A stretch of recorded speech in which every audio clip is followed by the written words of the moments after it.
Problem number 44। Problem number 44 को study करने से पहले आपको क्लोनिंग और क्लोनिंग की डिफरेंट टाइप्स पर अबूर हासिल होना चाहिए कि what is cloning, what are the advantages and disadvantages of cloning, and also different types of clonings and their ethical issues. Let's talk about the ethical issues related to the cloning of frog by nuclear transfer method. क्या nuclear transfer method के जरिए frog cloning कोई ethical issues raise करते हैं या नहीं? This is actually problem number 44. Now keep in mind that cloning technologies are the essential tools of biotechnology.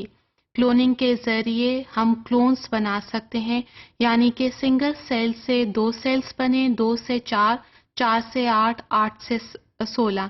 इस तरह हम बहुत सारे क्लोन ऑफ सेल्स बना सकते हैं.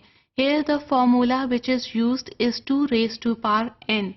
So without this process of cloning, the modern biotechnology or modern biology is just a stuff of scientific fiction.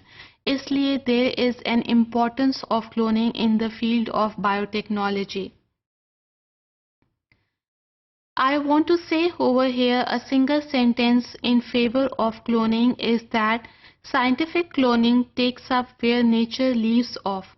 So this is somewhat a very refined method. Clone of a single cell is converted into population of cell. Here single cell, which is considered to be a parental cell, give rise to number of identical progenies. Here the progeny is genetically similar to the parental single cell.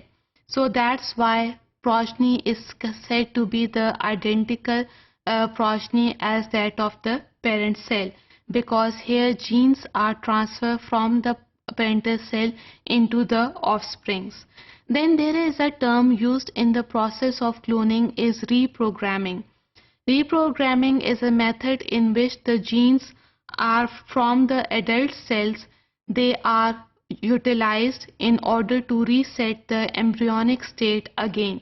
So this is somewhat a very interesting method, that by using an adult cell we are obtaining an embryonic state again, and the process is known as reprogramming.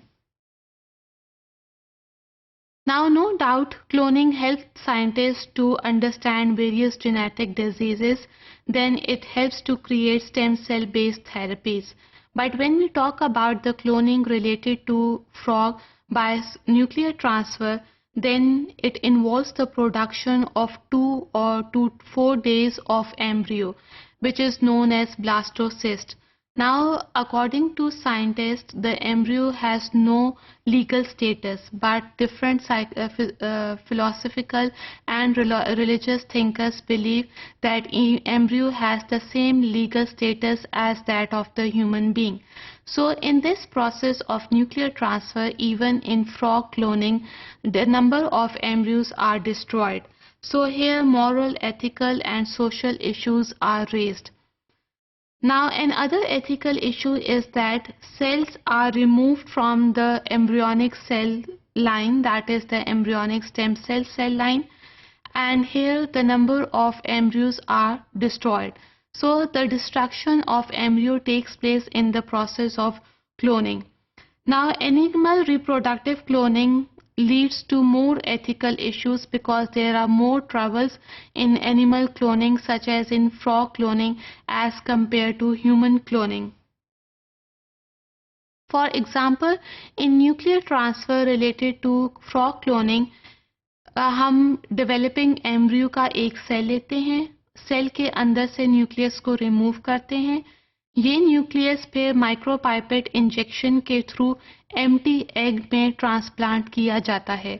जैसे ही empty egg में nucleus developing embryo cell का transplant किया जाता है, the process of embryogenesis starts that leads to the production of new embryo. लेकिन embryogenesis हमेशा successful नहीं रहा. फ्रॉग क्लोनिंग न्यूक्लियर ट्रांसफर के जरिए सिर्फ फ्यू टेडपोल्स बना सके हैं. Apart from this, early implantation of cloning leads to the death of the embryos, leads to the low reproductive rate of tadpole. Apart from this, it also deals with the maternal death. अगर female frog की death नहीं होती तो female frog हालत मर्ज में भी मुब्तला हो सकता है. So these are the ethical issues that are associated with the frog cloning only by nuclear transfer method.